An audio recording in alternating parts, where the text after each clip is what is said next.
জীবনে কত মানুষ হারালাম, কত বন্ধু, কত সম্পর্ক। ভিডিওটা কেমন লাগলো অবশ্যই জানাবেন। চলুন শুরু করা যাক। জীবনে কত মানুষ হারালাম, কত বন্ধু গেল, কত সম্পর্ক পুরল। এখন শুধু একটা হাসি দিয়েই সামনে আগায়। আগামীকালও হয়তো কেউ একজন হারাবে। হারানোর এই পৃথিবীতে হারিয়ে যাওয়াকে ভয় পেয়ে কি লাভ? যে যাওয়ার পায়ে ধরে রাখলেও যাবে, আর যে থাকার শত বাধা অতিক্রম করেও পাশে থাকবে। তাই হারানোর ভয় আজ আর আগের মতো লাগে না। এখন শুধু বিশ্বাস রাখি যে সত্যই আমার, সে নিজের থাকার পথ খুঁজে নেবে। এক সময় আমি চুপচাপ হয়ে গেলাম, আর ভুল ধরাও বন্ধ করে দিলাম। ঝগড়াও করিনি, অভিযোগও করিনি, কারণ বুঝে গিয়েছিলাম বলেও আর কিছু বদলাবে না। তুমি ভেবেছিলে সব ঠিক আছে, কিন্তু আসলে সেদিনেই আমি ধীরে ধীরে সরে যাচ্ছিলাম। কারণ মানুষ যখন চুপ হয়ে যায় তখন সে লড়াইয়ে ছেড়ে দেয়।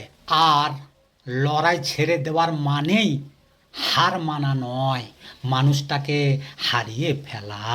তুমি বুঝতেই পারোনি, তোমার অজান্তেই তুমি আমাকে হারিয়ে ফেলেছিলে।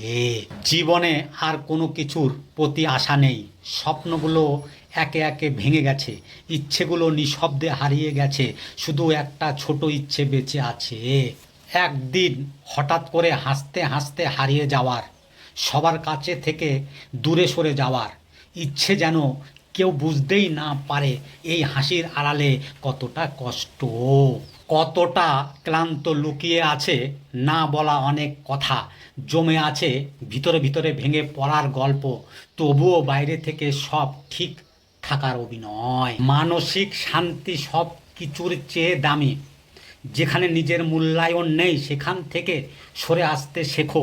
যে সম্পর্ক তোমার আত্মসম্মান ভেঙে যায় সেখানে থাকা শুধু নিজেকেই ছোট মনে করা। মানসিক শান্তি মানে সবার মন ভোলানো নয়, বরং নিজের মনকে শান্ত রাখা। কারণ শেষমেশ শান্ত মনেই সুখের ঠিকানা পাওয়া যায়। তোমাকে কোনো দোষ দিই না, কারণ আমি জানি দোষ ছিল সময়ের, পরিস্থিতির, আর হয়তো নিজেরই।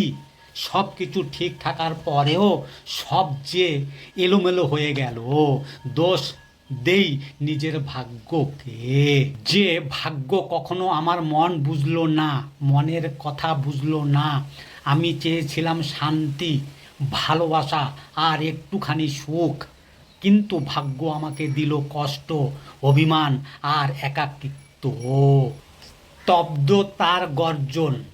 যে সমুদ্র শান্ত দেখায় তার বুকেও অতল গভীরতা লুকিয়ে থাকে। আমার নীরবতাকে যারা দুর্বলতা ভেবে ভুল করে, তারা আসলে ঝড়ের আগেই স্তব্ধ তাটুকুই দেখেছে। সব কথার জবাব মুখে দিতে হয় না, কিছু উত্তর নিজের ধৈর্য, সময় আর অর্জনের হাতে ছেড়ে দিতে হয়। যখন গর্জন করার সময় আসবে তখন চারপাশের শব্দ এমনিতেই থেমে যাবে।